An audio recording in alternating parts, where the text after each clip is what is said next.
So Michelle and I have come out to the Royal Botanical Gardens, pretty much in the centre of Melbourne CBD. It's just off the CBD. I love this place. Now we picked a scorcher of a day. It is 45 degrees Celsius. I'll put up on the screen here what that is in Fahrenheit, but I can tell you it's a hot one. Unusual for Melbourne. We're going to take a walk among the world's most ancient forest trees. Take this path and experience something of Queensland's ancient tropical rainforests.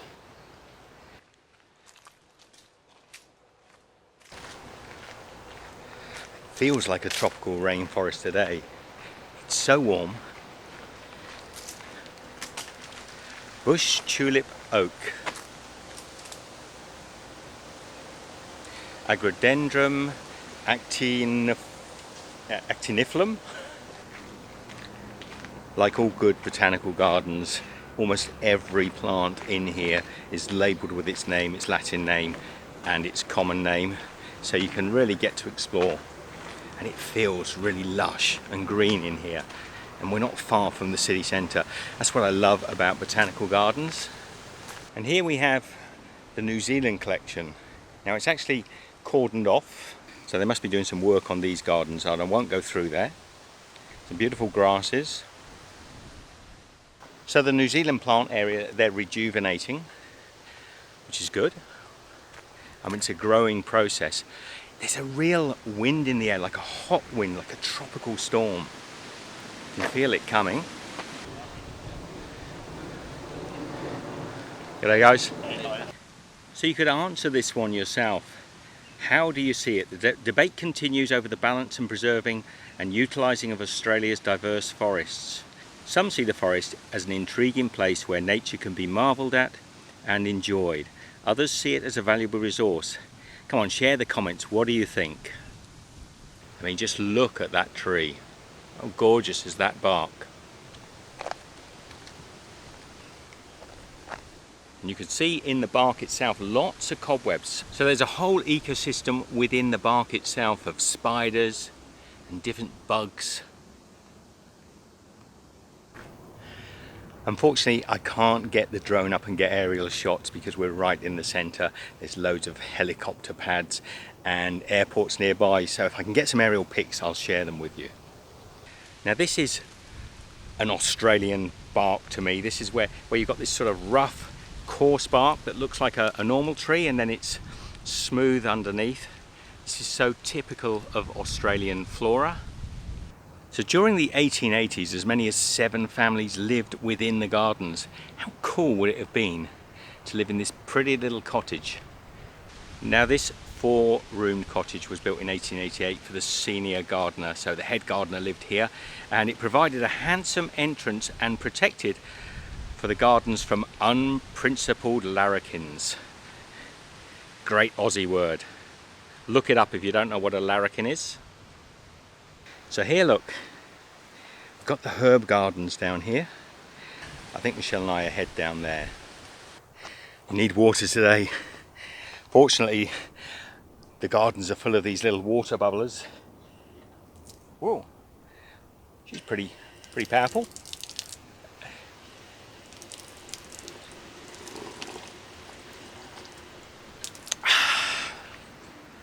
Beautiful.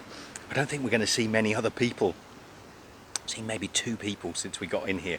It is just so hot. Oh, will you look? Just look down here. How gorgeous is this?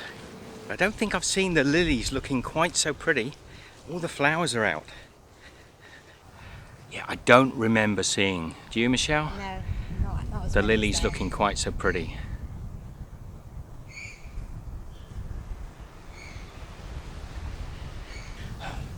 There are big apartment blocks just above us. Now you'll see on a lot of trees throughout Australia, not just in the botanical gardens, you'll see this sort of plastic sleeving. It's on several of the trees. Just this one here and this one here. Now I'm pretty sure that's there to stop the possums from climbing up the trees and damaging them. So it's sort of a protective way of just keeping. There's quite a few trees actually I've noticed that have got that banding on them. You see it in gardens throughout Australia as well. People are generally trying to keep pests off the trees. And I'd be pretty certain it's possums. Got the whole botanical gardens to ourselves. And you can smell rain in the air now. You can smell a storm coming. Pretty sure we're going to have a big storm. We're just coming up to a big ornamental lake. There's ducks over here.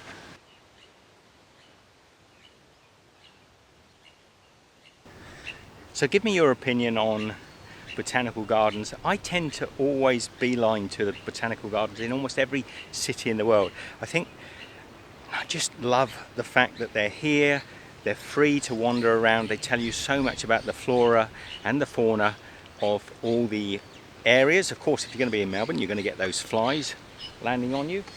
I think Melbourne's got one of the nicest botanical gardens in Australia. I'm possibly a little biased, being as it's my home city, but dragonfly just went by. Wouldn't have caught it on camera. So if you're visiting Melbourne, or Sydney, or Brisbane, or Perth for that matter, any of the cities here and larger towns in Australia, you must come and visit the botanical gardens. There's so much to see. There are lakes, there's beautiful scenery. On the weekends it can be a little bit busier, but not so busy. I've been here on a weekend. They're so big, the botanical gardens, that it doesn't feel like heavily populated. Got lovely little areas to sit. Got this little summer house here, which looks out onto the lake. So if we got a rainstorm, we could come in here. You can just look out here onto the lake. Where's Michelle gone? I've lost her.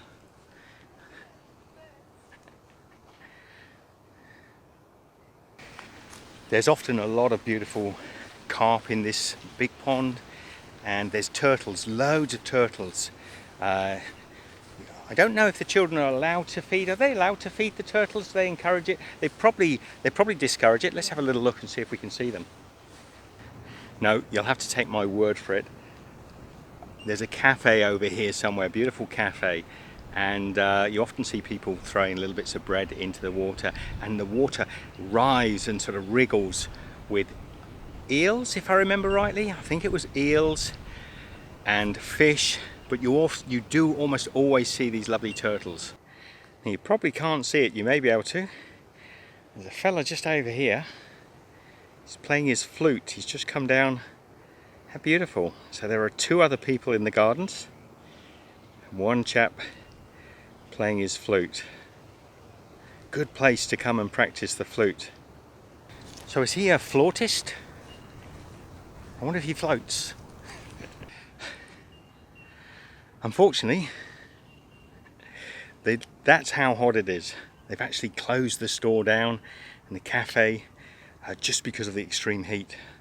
So I'm pretty certain these are not normally closed. Actually, I'm absolutely certain they're not normally closed. But it's just the heat. You look at this thorny tree over here. Look at this. Wow. It's like rhino horns. Really sharp. Wow. Now, has that tree got a protective mechanism or what? Quiet today, huh? It's too hot, right? Yeah, at least the cool change is coming. Yeah, you can feel it coming in, right? So the lad was just saying that there's been very few customers coming through, and that's why they're closing down. And there's been a few power outages because of the heat. So the city itself, if this storm comes through, you watch. It'll completely wash everything through, which will be great for the gardens. Love a good storm. Wow, look at the colour down here. This is a sight for sore eyes, so pretty. Do you want to see it? This plant here, the purple plant, before I show you, very common in Australia, Agipantha. This one, in the suburbs where we used to live when we were in Melbourne, these were in every garden, but just take a look at this. Look at the colours of all those plants that are in flower at the moment. Stories beneath the rain garden. Oh look, can't see it and I won't be able to photograph it, but that's our sort of national plant. It's a dandelion clock just blowing across. Whoa, can you see it? Just went past me there. Michelle and I love that. It symbolises pretty much our life. There's a storm coming in. There's definitely a storm. Look, the clouds are starting to gather there now. So whenever we see a dandelion clock flying by, that sort of represents our life. There goes another one. Anyway, I want to go over to this beautiful little walkway over here. And I thought, what is this beautiful orange plant that's under this canopy? Of course, it's net to keep people away from, I'm guessing the fencing has fallen down on this side, so they're repairing it.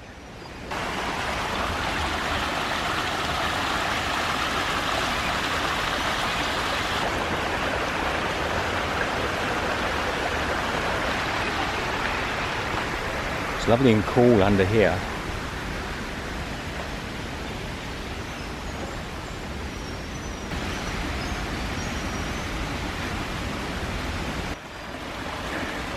It's almost like a wall. It comes out from the tree here, goes up. This beautiful big majestic tree.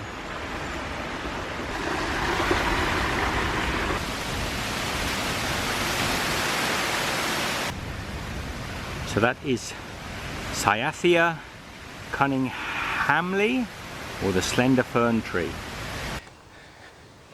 Now a good thing to remember is which gate you came in. We came in through D. D, because there's quite a few kilometres between gates, so you don't want to end up heading out and go to the wrong gate. So we're going to wrap it up here. Gate D is up that way. So I think I've said it before, if you love plants or just a really nice walk, get yourself to the Melbourne Botanical Gardens.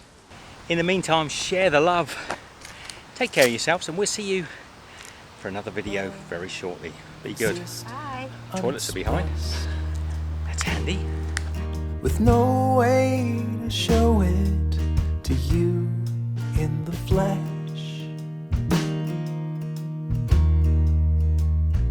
If you follow the road till it leads you back home,